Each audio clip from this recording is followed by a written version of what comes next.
Hello ladies and gentlemen, I'm Brandon Wynn. I'm Edward Burns. And this is Critical Failure. So we are on the Adult Oblex, and sadly the lore is on both the Adult and the Elder, so you're going to get those both in the same video, but the stats for the Elder are going to be in our next video. So the lore for the Adult and Elder Oblexes are, it says verbatim, newly formed Oblexes lack the capabilities of their older kin. They seek only to feed on memories and grow until they can impersonate their victims. Older Oblexes, called Adult and Elders, have eaten so many memories, damn wind. Yeah, Pong. Shut up. That they can impersonate their, oh wait, shit.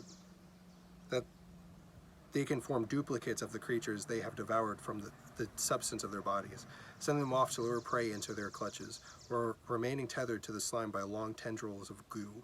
These duplicated creatures are indistinguishable from their victims except for a faint sulfurous smell. Oblexes can use these duplicates to lure prey into danger or to infiltrate settlements so they can feed on superior victims. That's just when you go to like the 9 hells just to blend in even more. Oh god. Adult Oblex. It's a medium ooze, lawful evil, AC of 14, average hit points of 75, 10d8 plus 30, speed of 20 feet, strength of 8 minus 1, dexterity of 19 plus 4, constitution of 16 plus 3, intelligence of 19 plus 4, wisdom of 12 plus 1, and a charisma of 15 plus 2. Saving throws are intelligence and charisma, which are plus 7 and plus 5, which it's plus 3 for proficiency bonus. Skills are deception, perception, plus 5 and plus 4, and plus 1 of the following: Arcana, History, Nature, or Religion, which are all plus 7, so you choose one of those. Condition immunities are blind, charmed, deafened, exhaustion, and prone. Senses are blind sight up to 60 feet, which is blind past that, and it's a passive perception of 14. It can speak in common plus 2 more languages, probably the languages of the bodies that it's consumed. It's a challenge rating 5, 1,800 XP. I do like the fact that once it reaches a certain age, it finally learns how to like speak. Yeah, I think that's really cool because it can learn languages of what it's eaten also. So it might have learned like deep speech from a beholder. Do you speak deep? Fucking Ryan Haywood. Amorphous. The Oblex can move through a space as narrow as 1 inch wide without squeezing. Aversion to fire. If the Oblex takes fire damage, it has disadvantage on attack rolls and ability checks until the end of its next turn. Innate spellcasting. The Oblex's innate spellcasting ability is Intelligence. Spell save DC 15. It can innately cast the following spells requiring no components: 3 times a day, Charm Person, at 5th level spell. Oh no. As 5th level spell, Color Spray, Detect Thoughts, and Hold Person as 3rd level spells. Sulfurous Impersonation. As a bonus action, the Oblex can extrude a piece of itself that assumes the appearance of one medium or smaller creature whose memories it has stolen. So the simulacrum appears, feels, and sounds exactly like the creature it impersonates, though it smells faintly of sulfur. The Oblex can impersonate 1d4 plus 1 different creatures, each one tethered to the body by a strand of slime that can extend up to 120 feet away. For all practical purposes, the simulacrum is the Oblex, meaning the Oblex occupies its space and the simulacrum's space simultaneously. The slimy tether is immune to damage, but is severed if there is no opening at least 1 inch wide between the Oblex's main body and the simulacrum. The simulacrum disappears if the tether is severed. You want to read the actions there? Sure. That's a really cool bit, but it'd be hard to like not notice some sort of like tether like that, in my opinion. Unless it's like really close and then you're like, say on the simulacrum, you're facing and then it purposely like is moving around to avoid that, which I feel like the Oblex would know. Or if it's like a really dark area for some reason, but then you'd be like, why is it so dark? Like, cause I imagine like for some reason I'm imagining like a store or something and the shopkeep has been replaced by this creature. Yeah, it's like, it's just standing there and it's like, it's got the tether like attached to like the back of its heel or something. It's just like, hey, you doing good? And it's just like walking around like this, just not using that leg because it's tethered in place. I find that weird, and the fact that it will just immediately die if it gets like severed, the thing disappears. I can see the simulacrum dying and disappearing. The Oblex itself, no, I don't see that. Yeah, well, that doesn't die, but you know, I think it'd been cool if like if you cut it, it just turned into like 2 of them. And then it turns into like a spawn. That would be nice. That could be one of our optional things. If the tether is destroyed, it can turn into an Oblex spawn. Yeah, I like that idea. As a multi-attack, it makes one pseudopod attack, and it uses Eat Memories. Pseudopod, it's a melee weapon attack, +7 to hit, a reach of 5 feet, 1 target. it deals 1d6 plus 4 bludgeoning damage, and then 2d4 plus psychic damage. So that means the psychic damage power has increased. Oh yeah, it's definitely gotten stronger, more potent. For the Eat Memories ability, the Oblex targets one creature it can see within 5 feet of it. The target must succeed a DC 15 Wisdom saving throw, or take 48 psychic damage and become memory drain until it finishes a short or long rest, or until the benefits from a greater restoration or a heal spell. Construct oozes, plants, and undead creatures succeed on the save automatically. While memory drain, the target must roll a d4 and subtract the number from rolled abilities from any ability check or attack roll it makes. Each time the target memory drain beyond the first, the die size increases by 1. The d4 becomes a d6, the d6 becomes a d8, and on so until the die becomes a d20. God damn. That's harsh. Oh man. Just imagine if you roll like a nat 1 and then you took like a minus 20 on top of that. At which point the target becomes unconscious for 1 hour. The effect then ends. When an Oblex causes a target to become memory drained, the Oblex learns all languages the target knows and gains all of its proficiencies except for any saving throw proficiencies. So he could learn quite a bit. I think it'd be cool if, let's say, it ate a wizard or something, if it picked up how to actually cast spells besides the innate spellcasting. Yeah, that would be really nice. I think it can learn like how to sneak more effectively and stuff like that, while if it ate like a rogue, or if it fought, or it ate a fighter, you know, it learned how to do more effective melee weapon attacks against you, like, you know, learning how to shield bash and stuff like that, just based off of how just pick up skills. Yeah, just like, it's like the Dragonborn from Skyrim, just learning how to do all these shouts just based off of reading, you know? Yeah, just thinking about this monster, I think I'd probably run this monster as kind of like the Thing type. Yeah, the Thing from the Thing. Yeah, I get that. Definitely use it like that, because I can see that exponentially being used.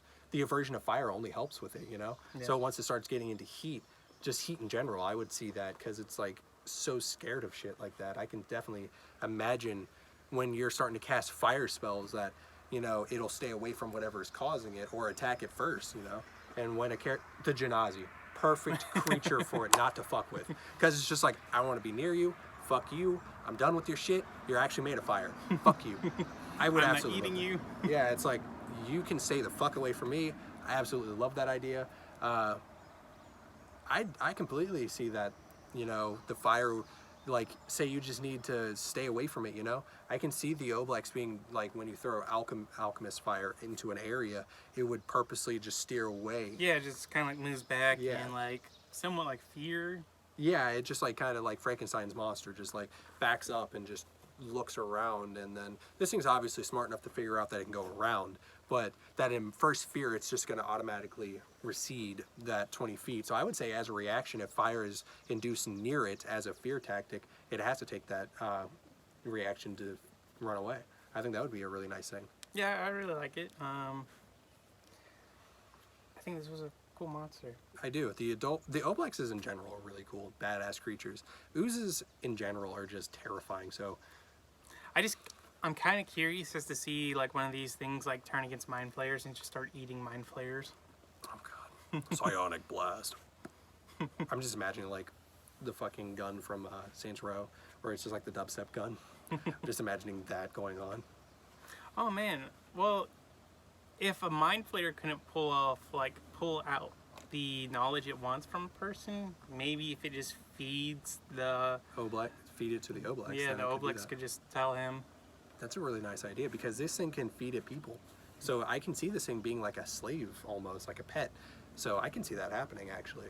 So I think that it could be like this, like comme si comme ça, like we could kill each other type of bullshit, but we benefit each other.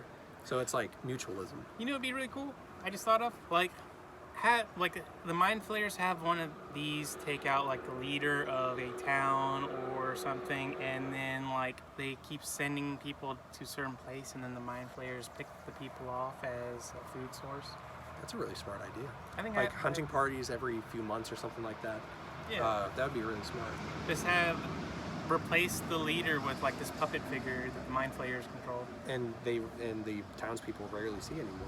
Yeah, and it's just like a few people see him, and you have him sitting or something, and have the Oblex kind of hiding to make sure. The Oblex is underneath the desk or behind a bookcase with this thin strand. That'd be cool. Like if it was like underneath a chair or something. Yeah, and like the tentacle or the strand is like connected to the knee or something. That would be really cool. I actually like that idea, like really, really well. Does it have acid damage anymore in it? Did it read acid damage? It said psychic damage with the pseudopod. I see acid damage being on there. I think the other one also didn't have it, but yeah, like I totally would imagine psychic damage being involved.